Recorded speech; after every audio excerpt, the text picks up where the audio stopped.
يفسق ولم يفسق ولم يرفث ولم يفسق فكأنما رجع كيوم ولدته أمه. وقال النبي عليه الصلاة والسلام: الحج المبرور ليس له جزاء إلا الجنة، أو كما قال النبي عليه الصلاة والسلام।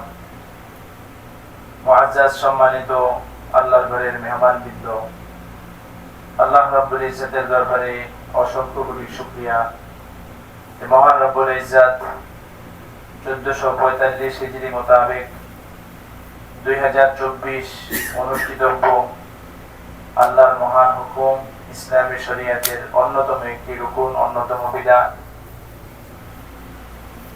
আল্লাহর ঘরের জিয়ারত, পবিত্র হজ পালনের উদ্দেশ্যে আল্লাহ আমাদেরকে বাংলাদেশের প্রায় 20 কোটি মানুষ থেকে নির্বাচিত করে আল্লাহ তাআলা আমাদেরকে একদম তার মক্কার কাছে, মক্কায় বাইতুল্লাহর কাছে আমাদেরকে এনেছেন, উপস্থিত করেছেন। হজের আর মাত্র 2 দিন বাকি। এখন জিলহজ মাস চলতেছে। আজকে জিলহজ মাসের 6 তারিখ। তো আল্লাহ তাআলার কাছে আমরা প্রাণ খুলে দিল থেকে শুকরিয়া আদায় করি। আলহামদুলিল্লাহ। আমাদের জীবনের সকলের একটা স্বপ্ন ছিল, যেখানে আমরা যারা এসেছি এই সফরে, অধিকাংশ মানুষেরই এটা হলো আমার জীবনের প্রথম হজ। হয়তো হাতে গোনা 2-1 জনের জন্য দ্বিতীয় অথবা তৃতীয়বার হতে পারে। এবং সারা জীবন আমি এই স্বপ্ন লালন করেছি, ছোটবেলা থেকে আল্লাহর কাছে দোয়া করেছি। আমার সেই স্বপ্ন এখন বাস্তবায়নের পথে। আর 2 দিন পরে ইনশাআল্লাহ আমার সেই স্বপ্ন বাস্তবায়ন শুরু হবে। আর এটাও আমরা নিশ্চিতভাবে মনে প্রাণে বিশ্বাস করে নেই যে হজের সফর হয়তোবা এটাই আমার জীবনের শেষ। কারণ এই এক সফরে আসতে যে আপনার কত কষ্ট হয়েছে এটা প্রত্যেকের অবস্থান থেকে জানেন। আমি আমার কষ্টের কথা জানি, আপনি আপনার কষ্টের কথা জানেন। এমন না যে আপনার 2-4 মাস আগে হজের কথা মনে পড়েছে, বিমানের টিকিট কেটে আপনি চলে এসেছেন, এরকম কিন্তু কারো ক্ষেত্রেই হয় না। সবার সারা জীবনের স্বপ্ন, লালিতের স্বপ্ন, জমি বিক্রি করা, গাছ বিক্রি করা, পেনশনের টাকা, একটু একটু করে জমানো টাকা, মা বোনদের তো আরো বেশি কষ্ট। তো সেই স্বপ্নই ছিল আপনি হজ করবেন। কত হাজিদের কত বাস্তবতা শুনছেন, মক্কা মদিনার কত গল্প শুনেছেন, বই পড়েছেন, হুজুরদের কাছ থেকে ওয়াজ শুনেছেন, ফজিলত শুনেছেন। এই থেকে আপনার মনে কিন্তু একটা স্বপ্ন লালন করতেছিল। এবছর একজন হাজি এসেছে কুড়িগ্রাম থেকে, এই 1445 হিজরি সালে উনিও হজ করবে। উনি অত্যন্ত নিদারুণ একজন গরিব মানুষ, নাম হলো ইনসান আলী। উনি লাগাতার প্রায় 50 বছর নফল রোজা রাখতেছে। চিন্তা করে দেখছেন কত বছর বলে? 50 বছর। এটা কোনো স্বপ্ন না। এবছর আমাদের সাথে উনিও হজ করবে। একদম গরিব মানুষ, দিন আনে দিন খায়, ছেলে মেয়েরা তারাও গরিব সবাই। তো ওনাকে এই মনের ভিতরে স্বপ্ন ছিল, রোজা রাখতেছে, আল্লাহর কাছে দোয়া করতেছিল যে আল্লাহ তুমি যদি আমাকে তোমার ঘরটা একটু দেখাইতা। কিন্তু মানসিকভাবে যে প্রস্তুতি নেবে, আর্থিকভাবে, সেটার কোনো স্বপ্নই ছিল না। ওই স্বপ্নের জন্য শুধু রোজাই রেখে যাচ্ছিল। তো গত কিছুদিন আগে ঢাকা ইউনিভার্সিটির এক পরীক্ষক, উনি ওনার কথা শুনে ওনাকে কিছু সাহায্য করেছিল। তো ওনার স্বপ্নটা আল্লাহ তাআলা ওই ঢাকা ইউনিভার্সিটির ওই শিক্ষকের অন্তরে ঢেলে দিয়েছে। ওনাকে কিছু সাহায্য করার পরে মনে ভাবলো যে এই লোকটা এত ভালো মানুষ, 50 বছর নফল রোজা রাখে, বছরে যে 5 দিন নিষিদ্ধ, এই 5 দিন বাদে পুরোটাই সে রোজা রাখে। তো চিন্তা করছে তাহলে আমি ওনাকে একটু হজে পাঠাই। তো এরপরে উনি ওনার ভিসা, পাসপোর্ট সবকিছু করে এবছর উনি ওনাকে হজে পাঠাইছে। তো এই লোকের কত বড় কোরবানি, কত বড় স্বপ্ন দেখেন। 50 বছর সে নফল রোজা রেখে আল্লাহর ঘরে আসছে।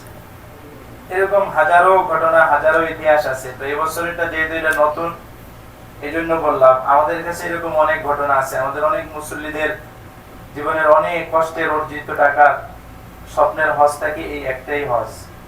তো আপনার সেই স্বপ্ন পুরস্কৃত হতে যাচ্ছে আর 2 দিন পরে। আমরা এসেছি 31 তারিখ, আসার পরে উমরা করে আমরা হালাল হয়ে গিয়েছি। কয়েক ভাই এখনো ইহরাম অবস্থায় আছে। তো এখন আমাদের মূল হলো হজের কার্যক্রম। এটার জন্যই সবার আশা, এটার জন্যই সবার চেষ্টা, দোয়া। তো আলহামদুলিল্লাহ এখন থেকে আমরা একটা মানসিকভাবে প্রস্তুতি নেই। মানসিকভাবে প্রস্তুতি কি আমলি প্রস্তুতি। এইখানের যে কার্যক্রমগুলো দুই ভাবে, আমি শুধু মাসাইলগুলো ভাবে আমলি আলোচনাটা করব, আর যাতায়াত আসা যাওয়া কিভাবে কি করবেন সেই অংশটা আমাদের মাহফুজ ভাই ইনশাআল্লাহ আলোচনা করবে। তো হজের মূল কার্যক্রম তো 8ই জিলহজ থেকে শুরু হয় 13ই জিলহজ পর্যন্ত, এই 5 দিন হলো মূল হজের কার্যক্রম। তো আমাদেরটা 12 তারিখের ভিতরে ইনশাআল্লাহ শেষ হয়ে যাবে। তো এখন যেহেতু সবচেয়ে উত্তম হলো 8ই জিলহজ, আল্লাহ রসুল যেভাবে হজ করেছিলেন 8ই জিলহজ ফজরের নামাজের পরে, এই যে আপনারা মসজিদুল হারাম, এই মসজিদুল হারাম থেকে আল্লাহ রসুল ইহরামের কাপড় পরিধান করে মিনার উদ্দেশ্যে রওনা দিয়েছিলেন। আল্লাহ রসুল পায়ে হেঁটে আর কিছু দূর উটের উপরে আরোহণ করে গিয়েছিলেন। কিন্তু বর্তমান যেহেতু সরকারি ব্যবস্থাপনায় এই সব কিছু নিয়ন্ত্রণ করে, তো সেই হিসাবে আমাদেরকে 8ই জিলহজ ফজরের পরে না, আমাদেরকে 7ই জিলহজ দিবাগত রাত, কিন্তু আরবিতে তখনই তো সন্ধ্যার পর থেকেই তো রাত শুরু হয়ে গেলে 8 তারিখ শুরু হয়, তো মাগরিবের পর থেকেই গাড়িতে নেওয়া শুরু করবে। নিতে নিতে যেই গাড়ি যখন যাদেরকে পৌঁছায়, তো সেই হিসাবে আজকে হলো মঙ্গলবার, আগামীকাল বুধবার, আগামী পরশু দিন বৃহস্পতিবার মাগরিব থেকেই কিন্তু 8ই জিলহজ শুরু হয়ে যাবে। তো আমাদেরকেও এরকম ঠিক মাগরিবের পর থেকে, বা এটা মাহফুজ ভাই আরেকটু বিস্তারিত বলে দেবে, এসার পর থেকে আমাদের মানসিকভাবে প্রস্তুত থাকতে হবে, যে কোনো সময় গাড়ি এসে ইনশাআল্লাহ আমাদেরকে মিনার উদ্দেশ্যে নিয়ে যাবে। তো এখানে আমাদেরকে যেরকম উমরার জন্য আমরা ইহরামের কাপড় পরিধান করেছিলাম, নিয়ত করেছিলাম, ঠিক বৃহস্পতিবার আমরা মাগরিবের আগে পুরুষ মহিলা যারা আছি, আমরা আমাদের যতটুক মানবিক প্রয়োজন যেটা আছে জরুরত সব ছেড়ে আবার ইহরামের উদ্দেশ্যে সুন্দর করে আমরা গোসল করব। গোসল করার পরে পুরুষ যারা আছে এরা আমরা আবার সেই দুইটা ইহরামের কাপড় পরিধান করব।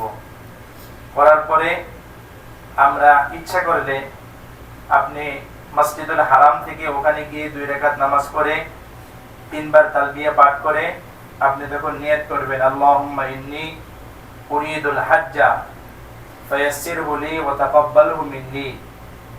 যদি আরবি নাও পারেন বাংলা এইভাবে নিয়ত করবেন যে আল্লাহ, আমি পবিত্র হজ পালনের ইচ্ছা করেছি, আল্লাহ আপনি আমার জন্য এটাকে সহজ করেন এবং আমার পক্ষ থেকে পরিপূর্ণভাবে আপনি কবুল করে নেন।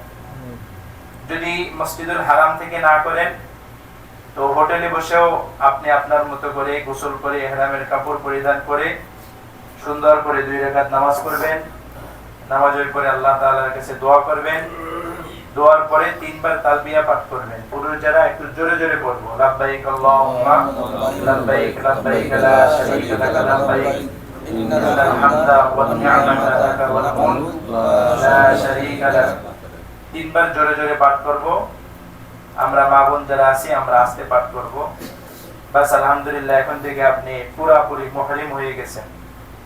এখন থেকে আমাকে খুব সবরের পরিচয় দিতে হবে। দেখা যায় আমাদের স্বাভাবিকভাবে বাঙালি মানুষ একটু ধৈর্য কম। এক লোক বলছে বাঙালিরা নাকি মাছ বেশি খায় দেখে এর জন্য তাদের ধৈর্য কম থাকে। তো সেটা যে যেভাবে বিশ্লেষণ করে, কিন্তু আমাকে পরিপূর্ণ এখন ধৈর্যের পরিচয় দিতে হবে। যা কিছু আমার তকদিরে আছে সেটা তো হবেই, আমি কিছু একটা বললে যে পরিবর্তন হয়ে যাবে বিষয়টা এরকম না। মাহফুজ ভাইয়ের কাছে আমাদের সকলের পক্ষ থেকে আমি অনুরোধ করতেছি, আপনি আপনার সাধ্য অনুযায়ী সর্বোচ্চ হাজীদেরকে সেবা দেওয়ার চেষ্টা করবেন, এটা আমরা আপনার কাছে আশাবাদী।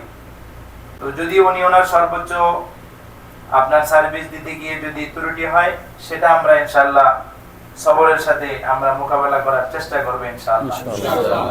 তো ইনশাআল্লাহ তো গাড়িতে আসবে, হয়তো গাড়িতে উঠতে একটু ভিড় হবে, কারণ মানুষ হিসাবে গাড়ি বরাদ্দ থাকে, কিন্তু রাস্তার জ্যামজটের কারণে সবাই সিট পাওয়া যায় না। কিন্তু পথ বেশি না, আপনারা যেহেতু জিয়ারা করে আসছেন, মনে আছে না অল্প দূর, কিন্তু আপনাদেরকে মিনা, মুজদালিফা, আরাফা সব জায়গায় কিন্তু ঘুরিয়ে দেখানো হয়েছে।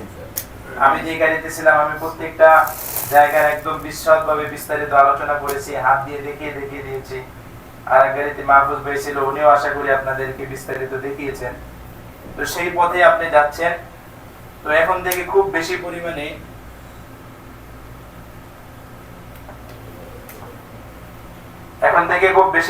ইনশাআল্লাহ আমরা দোয়া করব। তো গাড়িতে ওঠার ক্ষেত্রে আমরা একটু সবরের পরিচয় দিব। যারা আমাদের সিনিয়র বয়স্ক মানুষ আছেন, মা বোন যারা আছেন, ওনাদেরকে সিটগুলো দিব। আমরা একটু যারা যুবক আছি, যদি আসন ফাঁকা থাকে আলহামদুলিল্লাহ বসবো, না হয় একটু কষ্ট করে দাঁড়িয়ে থাকবো। ওই সময় আমরা এরকম না যে টাকা দিয়ে আসছি সিট পাই না কেন, কি হলো, গাড়ি আসতে এত দেরি কেন, এগুলো করা যাবে না। দাঁড়িয়ে রয়েছেন, জিকির, ইস্তেগফার, কারণ আপনার কিন্তু হজের আমল শুরু হয়েছে। উমরার ক্ষেত্রে কিছুটা ত্রুটি বিচ্যুতি হলেও সেটা যেন হজের ক্ষেত্রে না হয়, এই জিনিসটাকে আমরা খুব বেশি প্রাধান্য দেওয়ার চেষ্টা করব।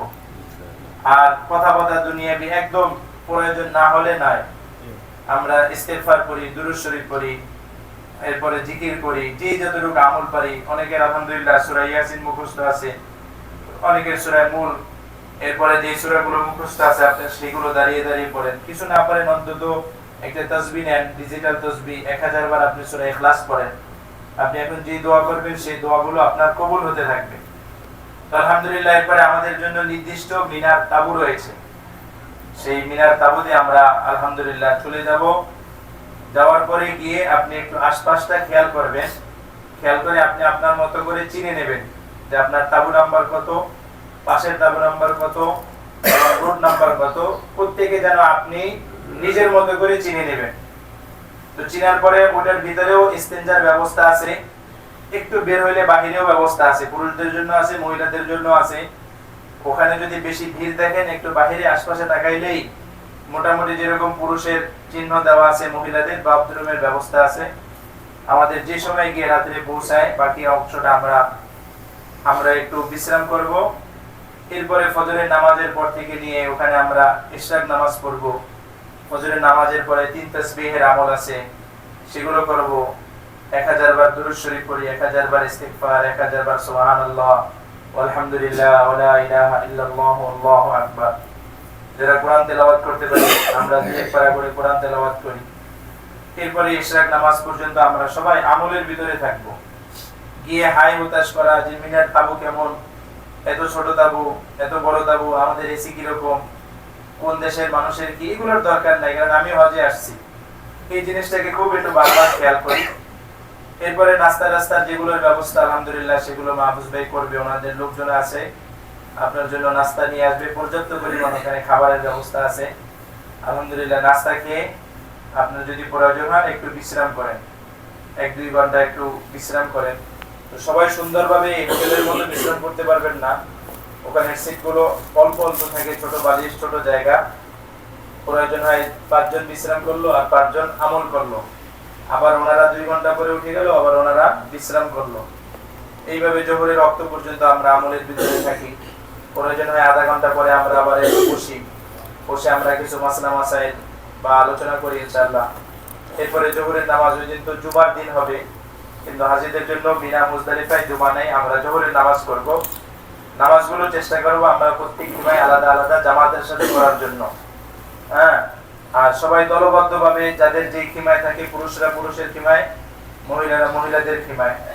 বারবার মহিলাদের খোঁজ খবর নেওয়া, তারা খাইছে কিনা, এই করছে কিনা, দরকার নাই, এগুলোর দায়িত্ব ওনাকে ছেড়ে দেন, উনি ইনশাআল্লাহ করবে। তো আমরা এইভাবে সন্ধ্যা পর্যন্ত মিনায় অবস্থান করব। মিনার বিশেষ কোনো আমল নাই যে আমলটা ওখানে করতে হয়, বাকি আমল একটাই যে আপনার পুরো সময়টা জিকির, ইস্তেগফার, দুরূদ শরীফ, কান্নাকাটি করা। আল্লাহ রাসূল সাল্লাল্লাহু আলাইহি সাল্লামের মিনায় অবস্থান করেছিলেন। রাসূলের পর থেকে সাহাবীরা, তাবিঈনরা, তাবিঈনরা, কত বুজুর্গানে দিনেরা, কত আলেম ওলামারা এবছর এই মিনায় আসছেন, সবাই অবস্থান করতেছে। আল্লাহ আমাকেও আনছে, এই শুকরিয়া। এইভাবে আপনি আমাদের পুরো সময়টাকে, দিনটাকে ওইভাবে আমরা মিনায় কাটাবো। তো মাসালা হলো ওই রাত্রটাও মিনায় অবস্থান করা, কিন্তু ওই যে আগেই বলেছিলাম যে সরকারি ব্যবস্থাপনার কারণে আবার ওখান থেকে ঠিক মাগরিবের পরেই আবার এবার আমাদের জন্য আরাফার জন্য গাড়ি এসে পড়বে। তো যখন মাহফুজ ভাই দিক নির্দেশনা দেয় যে গাড়িতে যেইভাবে, আমরা সেইভাবে সবরের সাথে ওই মিনা থেকে আমরা আবার আরাফার উদ্দেশ্যে রওনা দিব। আরাফায় অবস্থান করা কিন্তু হজের মূল যে 3টা ফরজ এর ভিতরে অন্যতম একটা ফরজ। আরাফার সেই ইতিহাস এবার আপনি মনে মনে স্মরণ করেন। আর যখন আমরা গাড়িতে যাব ওই একই কথা, যদি গাড়িতে সিট পাই যারা আমরা বসবো, না হয় একটু সবর করব, কষ্ট করব, মুরব্বীদেরকে, বয়োজ্যেষ্ঠদেরকে, মা বোনদেরকে, ওনাদেরকে আমরা প্রাধান্য দিয়ে আমরা ওখান থেকে ওই রাত্রেবেলা হয়তো 12টা 1টা বাজতে পারে, 2টা বাজতে পারে, এমনকি সকালও হয়ে যেতে পারে, আমরা 9 তারিখ সকালবেলা আরাফায় গিয়ে পৌঁছবো, অথবা যখন আল্লাহ আমাদেরকে পৌঁছায়। বাস আরাফায় গিয়ে তখন আপনার একটু ক্লান্ত লাগবে, যেহেতু আপনি আগের রাত্রে ঘুমান নাই, আর ঘুম এরকম একটু হবে না। তো আরাফায় গিয়েও প্রথমে আমাদের যে তাবু আছে সেখানে আমরা সুবিধাজনকভাবে অবস্থান করে আধা ঘন্টা 1 ঘন্টা বা 2 ঘন্টা একটু বিশ্রাম করে। এখানে অনেকে গোসল করতে যায় আরাফার মাঠে, গোসল করা সুন্নাত, যদি হাজিদের মিটিং চলতেছে তো যদি গোসলের মতো পরিবেশ থাকে, কিন্তু যদি এরকম পরিবেশ না থাকে, আচ্ছা সবাই করে মাগরিবের পরে কোনো জরুরি না, বিষয়টাকে খেয়াল করতে হবে। জি জি, এখন সবাই এখানে মিটিং এ আছে, এক ফাঁকে একটু গোসল সেরে নিলেন, যদি সুবিধা পান কাউকে কষ্ট না দিয়ে।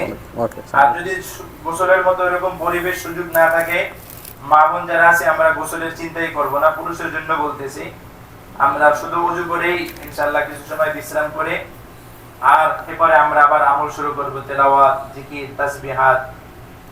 বিশেষ করে জোহরের আগ পর্যন্ত হয়তো একটু বিশ্রাম সেরে জোহরের নামাজের পর থেকে খবরদার একদম মাগরিব পর্যন্ত এই সময়টা হলো সবচেয়ে গুরুত্বপূর্ণ সময়। এই সময়টা আমরা কারোর সাথে বিলকুল কোনো কথাই বলবো না, মোবাইল তো দূরের কথা, কেউ যদি আপনার সাথে প্রয়োজনীয় কথা বলতে চায় আপনি আল্লাহর রাস্তায় মাপ চাই, কারণ আজকের দিনটা হলো সারা বছরের ভিতরে সবচেয়ে গুরুত্বপূর্ণ দিন। আরাফার দিবসের ভিতরেও আবার 2টা ভাগ, একটা হলো ফজর থেকে নিয়ে জাওয়ালের আগ পর্যন্ত, জোহরের আগ পর্যন্ত, আর একটা হলো জোহরের পর থেকে নিয়ে মাগরিব পর্যন্ত।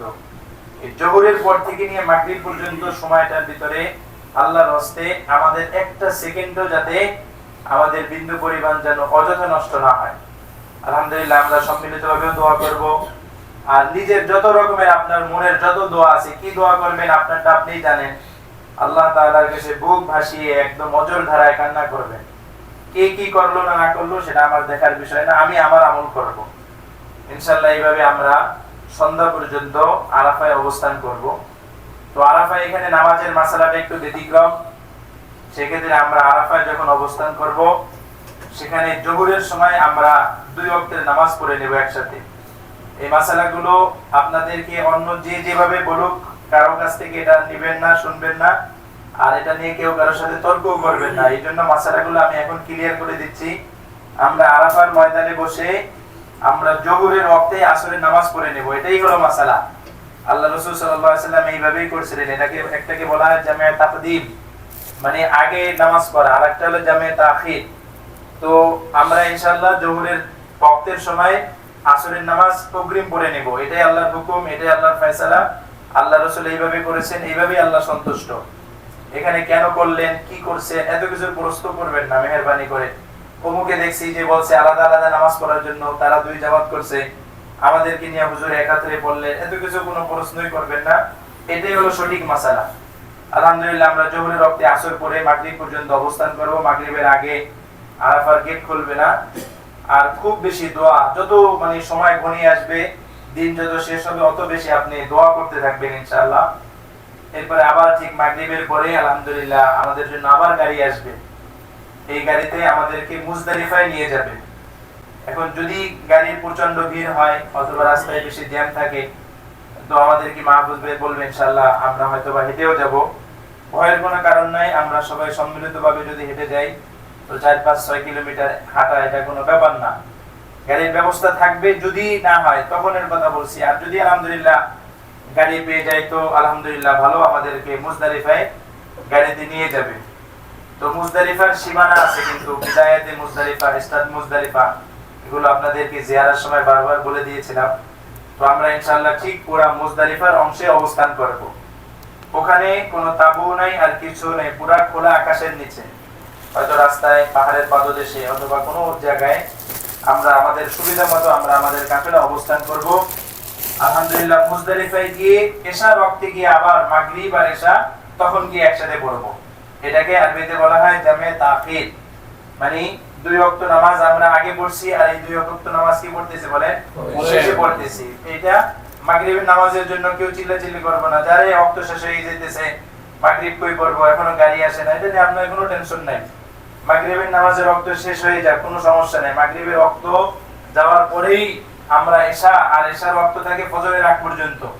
ফজর হয় এখন 4টা আপনার কত 2 হলো ফজরের ওয়াক্ত শুরু হয়। তো আমরা এই পর্যন্ত কিন্তু এশা এবং মাগরিব পড়তে পারবো ইনশাআল্লাহ। তো এর আগে আমরা মুজদালিফায় চলে যাব। তো গিয়ে ওখানে আমরা যে কঙ্করগুলো সংরক্ষণ করার 3 দিনের জন্য একটু বেশি করে কয়েকটা নিয়ে নেব, ছোট ছোট, যে যত ছোট কঙ্কর নিতে পারি। অনেকে হয়তো দেশ থেকে ব্যাগ নিয়ে আসছি, সেই ব্যাগ নিব, ব্যাগের থেকে পড়ে যায়। আমার অভিজ্ঞতা হলো এই যেখানে अवेलेबल আপনারা যে পানির বোতল খাইতেছেন ছোট ছোট, এই একটা বোতল সংগ্রহ করে নেবেন, মা বোনরাও নেবেন, আমরাও নিব। এই বোতলের ভিতরে পাথরগুলো থাকলে এগুলো আর আপনার সহজে পড়েও যায় না, কিছু না, বোতলের মুখটা আটকে দিবেন, বাস এই বোতলের ভিতরে পাথরগুলোকে আপনি সংগ্রহ করবেন। ইনশাআল্লাহ সবাই যেখান থেকে করে আমরাও সেখান থেকে করব। তো মুজদালিফায় গিয়ে আমরা কি করব? তো ওখানে গিয়ে আমরা এশার নামাজের পরে সামান্য কিছু খাওয়া দাওয়া করে আলহামদুলিল্লাহ বাকি রাত্রটাও আমরা আমলের ভিতরে কাটানোর চেষ্টা করব। ওখানে আপনার ঘুমের কোনো পরিবেশ নাই, হয়তো যারা একটু মাজুর হাত পা একটু ছড়িয়ে বসতে পারেন অথবা একটু বাঁকা হইতে পারেন, কিন্তু ঘুমানোর মতো এরকম সুযোগ থাকবে না। এরপরে যদি কেউ ওই পরিবেশে ঘুমাইতে পারেন আলহামদুলিল্লাহ, সেটা আপনার উপর আছে বা আপনি ঘুমিয়ে নিলেন। তো মুজদালিফায় একদম সরাসরি খোলা আকাশের নিচে, পুরুষের জন্য কোনো তাবু নাই আর মা বোনদের জন্য তাবু নাই। আমাদের মা বোন যারা আছে আমাদের সাথেই থাকবে, কাছাকাছি থাকবে, আমরা যেখানে থাকবো ওনারা ওর পাশে থাকবে। আর বিশেষ করে আমরা পুরো যারা আছি, যার সাথে যার আম্মা আছে আর যার সাথে যার ওয়াইফ আছে অথবা যদি কারো বোন থাকে, তো আমরা ওনাদের প্রতি একটু খেয়াল রাখবো। আর যারা আমরা সবল আছি ইনশাআল্লাহ মুরব্বিদের দিকে একটু খেয়াল করে আমরা ইনশাআল্লাহ চলার চেষ্টা করব। তো এইভাবে আমরা মুজদালিফায় রাত্রটা অবস্থান করব।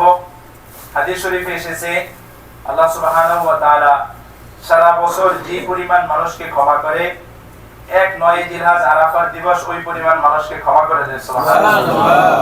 সারা বছর রমজানের প্রতিদিন, 2 ঈদ, সবকিছু, প্রতি জুমা, প্রতিদিন সকাল সন্ধ্যা, সূর্য উদিত হওয়া, সূর্য অস্ত যাওয়া, এই সব সময় যত মানুষকে আল্লাহ ক্ষমা করে, এক আরাফার দিনে এই পরিমাণ মানুষকে আল্লাহ ক্ষমা করে দেন।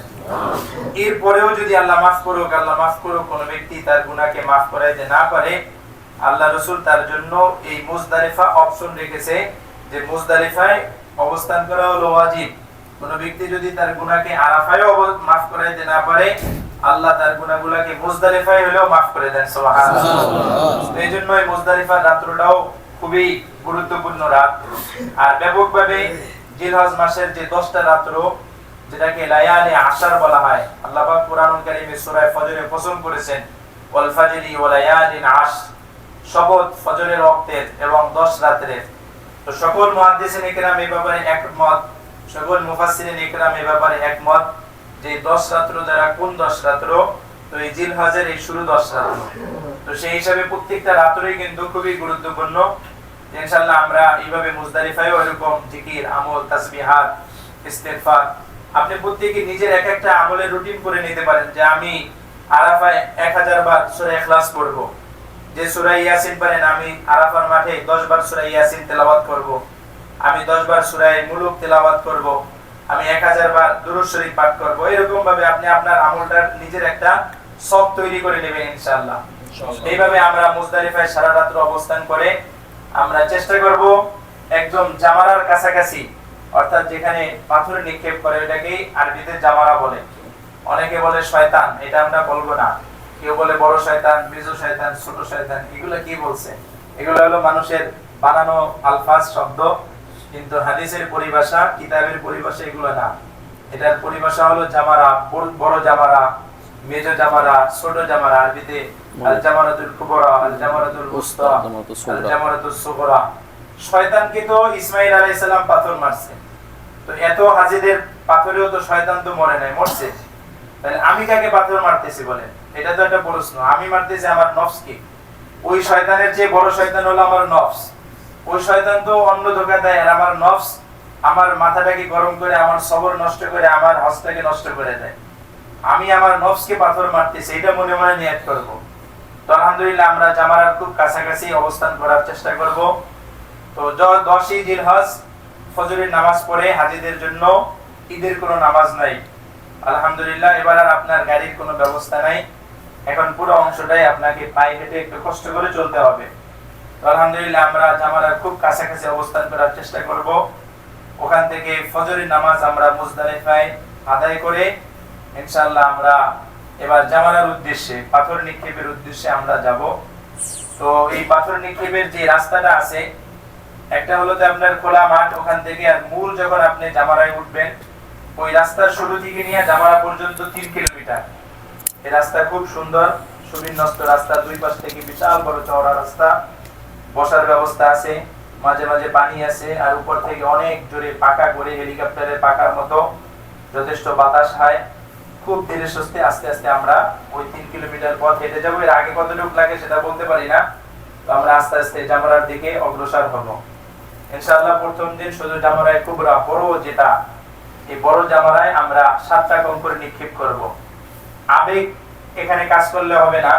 জামারার ই তো আপনারা গাড়িতে থেকে দেখানো হয়েছে, এবার আপনি সরাসরি দেখবেন। আমরা চেষ্টা করব নিচতলা থেকে মারার জন্য। যদি নিচতলায় প্রচন্ড ভিড় হয় তাহলে এক্সিলেটর লিফের মাধ্যমে দ্বিতীয় তলা হোক অথবা তৃতীয় তলা সুবিধাজনক আমরা সেখানে যাব। কিন্তু নিচতলায় একদম কাছে, জামারার খুব কাছে চলে যাব। অনেকে আছে যে সারা জীবন স্বপ্ন লালন করছে যে শয়তানকে পাথর মারবে, তো অনেক দূরে জামারা দেখা যাচ্ছে, রাগ হয়ে জুতা খুলেই ফিক্কা মারা শুরু করে দেয়। তো এই জুতা কি আর হাজী সাহেবের মাথার উপরে পড়ে, তো আপনি কি শয়তানকে পাথর মারলেন আর হাজীর মাথায় পাথর মারলেন, জুতা মারলেন? কেউ রাগ হয়ে দেখা যায় বোতলের যতগুলো পাথর ছিল সব একসাথে মারে, পরে এসে আরেকজনের কাছে পাথর চায় যে ভাই আমি তো রাগ হয়ে সব মারিয়ে দিছি একদম। খবরদার, এই আবেগের দরকার নাই। আস্তে আস্তে ধীরে ধীরে ধীরে ধীরে একদম জামারা হলো বিশাল বড়, আমাদের এই বিল্ডিংটার চেয়েও মোটা একটা খাম্বা, একটা পিলার, আর এর চারপাশে বেষ্টনী করা আছে, দেয়াল দেওয়া আপনার আমাদের মাথার উঁচু পর্যন্ত। আমরা একদম সেই বেষ্টনের কাছে চলে যাব, মা বোনরাও চলে যাবে। যত কাছে যাবেন তত ফাঁকা। আলহামদুলিল্লাহ ওখানে হাজরে আসওয়াদের মধ্যে এরকম ভিড় নাই। একদম কাছে গিয়ে এই 2 আঙ্গুল শাহাদাত আঙ্গুল এবং বিরুদ্ধ আঙ্গুলের মাঝখান থেকে ছোট পাথরটা ধরে বিসমিল্লাহ আল্লাহু আকবার বলে আপনি ওইটার ওই যে পিলারটা আছে ওইটার গায়ে নিক্ষেপ করবেন। আর মনে মনে নিয়াত করবেন যে আমি এই একটা পাথর নিক্ষেপ করলাম, এর উসিলায় আল্লাহ পাক আমার জাহান্নামের একটা দরজাকে বন্ধ করে দিবেন। 7টা জাহান্নাম, আমি এই 7টা জামারা 7টা পাথর নিক্ষেপ করতেছি, আল্লাহ এই উসিলায় আমার কি করবেন বলেন, জাহান্নামের 7টা দরজা বন্ধ করে দিবেন। মনে মনে ইনশাআল্লাহ এই নিয়াত করবেন। তো প্রথম দিন আমরা শুধুমাত্র এই 7টা জামারায় কঙ্কর নিক্ষেপ করে ইনশাআল্লাহ ওখান থেকে আমরা পায়ে হেঁটে সোজা সুড়ঙ্গ থেকে পথ আছে একদম আবু জাহেলের বাড়ির দিক থেকে এসে উঠে ইনশাআল্লাহ আমরা ওখান থেকে পায়ে হেঁটে চলে আসব। আস্তে আস্তে আসব, তাড়াহুড়োর কোনো দরকার নাই, ধীরে ধীরে ইনশাআল্লাহ আসব। তো এসে আমরা চেষ্টা করব ইনশাআল্লাহ এসে আমরা তওয়াফটাকে সেরে ফেলার জন্য। তাহলে আমাদের হজের যে ফরজ 3টা ফরজ ইনশাআল্লাহ আদায় হয়ে যাবে। তো 10 তারিখে আমরা ইনশাআল্লাহ তাওয়াফ করব। তাওয়াফ করার পরে ইনশাআল্লাহ আমরা সাই করব। সাই করার পরে এরপরে হোটেল তো এখানে থাকবে, হোটেলের চাবি জমা দিয়ে যাব। যদি আপনি চেষ্টা করেন হোটেলে এসে 1-2 ঘন্টা একটু বিশ্রাম করতে পারবেন। আর ইনশাআল্লাহ কুরবানি যে যার মতো করে যারা দিচ্ছেন যেভাবে আপনি খোঁজ নেবেন আপনার কুরবানিটা হলো কিনা। যারা মাহফুজ ভাইয়ের সাথে দিতেছেন ওনার কাছে ফোন দিয়ে খোঁজ নেবেন, অথবা অন্য কেউ যদি অন্য কোনো আত্মীয় স্বজন বা যে যে ওয়েতে উনি তো এটা আপনাদেরকে উন্মুক্ত করে দিয়েছে সেইভাবে আপনি খোঁজ নেবেন যে আপনার কুরবানি হয়েছে কিনা। কুরবানি আগে হতে হবে, এটা আপনি আপনার নিশ্চিত। আগে কুরবানি হওয়ার পরে আলহামদুলিল্লাহ এরপরে আমরা পুরুষ যারা আছি মাথা মুন্ডন করব। তো সেই ক্ষেত্রে ওই দিন একটু সেলুনের দাম বেশি থাকে, 30-35 রিয়ালও চাবে। যদি এমন হয় একজনে করার পরে আরেকজনকে মাথা মুন্ডিয়ে দিতে পারেন, যদি সুযোগ থাকে করলেন, আর না হয় একটু খরচ করলেন, আল্লাহ রাস্তায় আপনাকে আল্লাহর জন্য সওয়াব দান করবে, আপনি আপনার মাথা মুন্ডন করবেন। তো এই বিষয়টাকে একটু ভালো করে খেয়াল রাখবো যে আমাদের আগে যেন কি হয়, কুরবানি হয়, এরপরে আমরা হলক করব। তো আলহামদুলিল্লাহ হজের যে মূল কার্যক্রমগুলো আমাদের শেষ হয়ে গেল। তো যদি এরপরে আমরা কেউ আর হোটেলে থাকবো না, ওই কিছু সময় বিশ্রাম করে ইনশাআল্লাহ আমরা আবার গ্রুপ গ্রুপ করে অথবা যদি সবাই একত্রে পারি এই মিসফালা থেকে আবার আমরা গাড়ি নিয়ে তখন রাত্র যে কয়টা হোক 10টা হোক, 12টা হোক অথবা একটা হোক, ইনশাআল্লাহ আমরা আবার সকলে কি সমস্যা তো আমরা ইনশাআল্লাহ আবার মিনার উদ্দেশ্যে চলে যাব। ঠিক আছে, তো ইনশাআল্লাহ মিনায় গিয়ে তো এরপরে আমরা ওখানে গিয়ে বিশ্রাম করব। তো 10 তারিখের আমল তো শেষ হয়ে গেল। 11 তারিখ আবার সকালবেলা হোক অথবা আপনার বিকালে হোক, যে সময় হোক সুবিধা মতো ইনশাআল্লাহ আমরা আবার জামারার উদ্দেশ্যে রওনা দিব ওখান থেকে দলবদ্ধভাবে ইনশাআল্লাহ। সেদিন গিয়ে 11 তারিখ আমরা 3টা জামরায় পাথর নিক্ষেপ করব, জামারায়ে কুবরা, জামারায়ে উসতা এবং জামারায়ে সুগরা, বড়, মেজো এবং ছোট। বড়টার এখানে